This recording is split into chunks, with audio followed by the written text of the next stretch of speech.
How's it going, everyone? It's GadgetsBoy. Welcome to another video. In this one, I'm going to be giving my review of the Dell XPS 13 Plus. Now, this is a brilliant laptop in terms of just all-round capability, what it can do, design, everything to do with this laptop is just absolutely incredible. I love the design. It's very minimalist. It just looks absolutely fantastic, and I love this size as well. I believe this is the 13-inch version, which is just nice and portable, which means you can easily just carry this along with you anywhere you need to go, and it's powerful enough to be able to do things like editing on the go, whether it's photography, whether it's movies, videos, or even if you just want to play games on the go. This is absolutely capable of doing exactly just that. So right off the bat, the thing that you notice about this laptop is the striking design. It looks absolutely amazing. I love the keyboard. The keyboard is different. It's not something that you would see on your regular laptops that's on the market these days or right about now, because the first thing you notice is the way that it just sits flush all across the board itself, and the keypad, this square keypad, and this boxy design that just goes around it. One thing I wish they did here, though, is that power button is hardly recognizable, but I suppose the more that you use it, the more that you know that the power button is there. But moving down though to the front of the laptop, this is where the trackpad is. So don't fret if you think there's no trackpad on this thing. The trackpad is just embedded in that within that glass panel, so that is just nicely integrated, so you don't actually see it. And once you start using it, you quickly get used to it. But the downside to this though is the material, the finishing that you have on here attracts a lot of fingerprints. So if you're using it with greasy fingers, which I hope you're not doing, or if you just have sweaty palms or whatever, you start to see fingerprints all over the keyboard itself, which can be sometimes annoying. In terms of key travel, this works really well. So whenever you're trying to type away really fast, it's very quick. Even though this is nice and compact, there's no dedicated number keypad. To the side, it's just a number roll at the top. It's still pretty much very easy and quick to type on, and it's a joy to type on at that. You'll notice the touchpad that's up top, because there aren't any function keys here. You've just got this illuminated capacitive touch for the media control and things like your brightness and so on, and print screen, home button, etc. So those are placed right there, so you can easily just tap away. And in terms of ports available, they've taken away the 3.5mm headphone jack on this, so that's not available. But you do get two Thunderbolt 4 USB-C ports on either side, which you can use one to charge it if you want, and use the other to maybe plug in an adapter so you can add other peripherals to your laptop on the go. You can connect this to an external display so you can get a bigger resolution display if you like to do so. But if you don't want to do that, you do get a 1920 by 1200 resolution display here with around 450 nits of peak brightness. This is super bright. I think it's great for all outdoors and indoor situations, so there's no problems there at all. It doesn't go all the way back, unfortunately, but it goes back enough for you to still be able to see what's going on the screen, whichever way you decide to use it. You do get a 720p camera up top, which also supports Windows LO login, so you can use that to log into your laptop, or you can just type your password in if you want to do that, or PIN code, whichever way you prefer. The options are there for you. But all around, this design itself, I think it just looks really good. I think it's an incredible design. It's very minimalist, it's very neat. There's not a lot going on around there. In fact, up top you just got that Dell logo that's just there, and the only sticker they've got is that Intel Evo i7, because that's the 12th gen Intel Core i7 processor that this is running, and it's got Intel Xe graphics as well for GPU. And don't let that put you off at all, because you can still run Adobe Premiere on this and render 4K videos, edit 4K videos straight off my Sony a7S III. For example, I just dumped it on there, and you can just do your editing.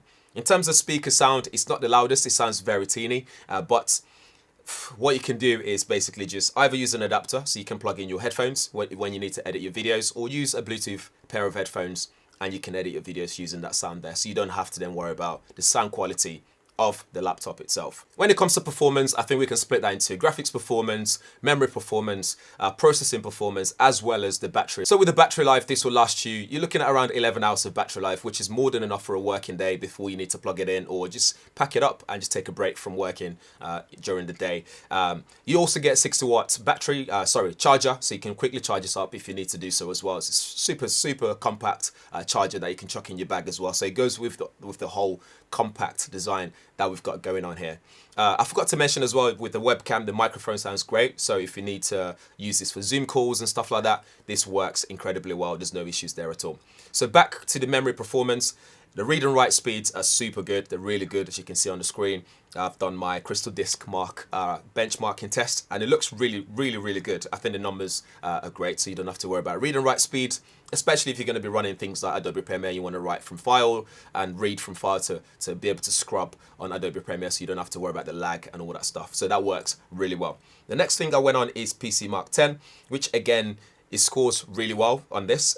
You're looking at things like digital content creation, productivity, all the essentials like video conferencing and stuff like that. There's no issues there at all. The green tick is there for a 4,854 score. And I think that's decent. That's really good for what you're getting in this tiny small package. And then we go into 3D Mark with Time Spy. And what you notice is, again, you get a really good score. It actually calls it legendary with the Intel Iris Xe graphics. And with this, if we were to benchmark it for things like Apex Legends, and you're running 1080p Ultra settings, you're looking at more than 30 frames per second, which is okay. This is not a gaming laptop, so you can't expect this to give you that level of gaming experience you get on a gaming laptop. So for that score there, I think that's pretty much, that's pretty good. It means that when you need to take a break from your working day, whether you're editing videos, photos, typing away, whatever you're doing throughout the day, watching movies, etc., you can take a break from that and still be able to game on this comfortably without having to worry about the old system just crashing or seizing up.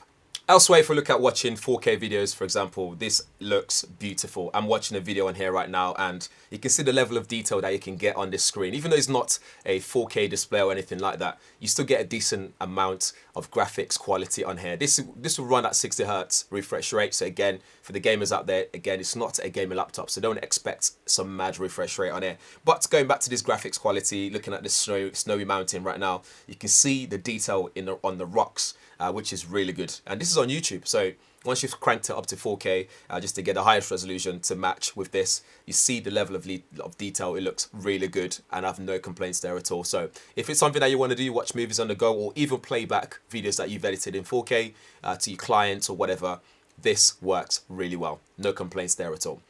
Other thing is the fan noise and how hot this gets. I mean, I've been running benchmarking tools on here for the last couple of hours or so, and this is still pretty much cool. It stays cool under heavy load, and it's also plugged in. So I expected this to be running hot by now, but even like the keypad area and stuff like that, there's no pressure there at all. This is staying cool under that pressure. But I couldn't say that.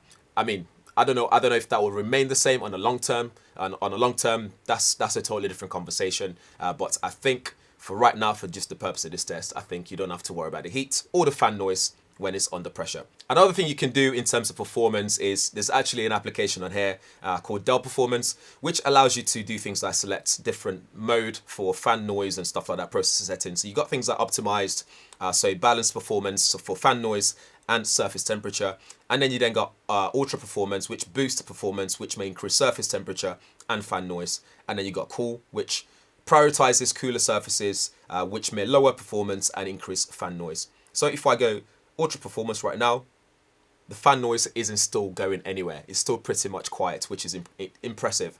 And then when we go cool, the fan noise drops a tiny bit, which is barely audible. It's not something that you can really hear. And then you got quiet, completely quiet, which just silences everything. So you can play with those settings and see which one actually suits your preference and your user preference, and then you're good to go. But I think overall this is a really good package. The only thing I would say though is the price point might be a bit on the thought side, where you have to really think about it, whether it's worth the price tag, whether it's worth what you're going to be using it for. So you have to think about that, and if it's worth the price tag for you, go for it, absolutely. But otherwise, there are other options on the market which probably are on par, if not better than this laptop. If you do away with things like the design and how compact and the bezel-less display and all that stuff that you get on the XPS 13 Plus. But that said though, this is a premium device, so I don't think you can expect anything better than that in terms of the premium quality that you get on this. It just looks fantastic, and I love the finishing on here, and it just feels really nice chassis, although those fingerprints just endlessly attract on here. But over to you. Let me know what you think. Is this something that you'd get? Is it worth the price point? Let me know. Talk about the temperature and stuff. The only part that does really get hot, actually, I should mention, would be just around the back here. When you flip it over and you put your hands over it, it does really get hot. Just near where the charger is there, because the power is pumping straight through it. But other than that, I don't think it's is anything to worry about. But yes, let me know what you think in the comments below. And if this is your first time around here, please do subscribe, hit the bell notification, and I'll see you guys in the next one. Thanks for watching.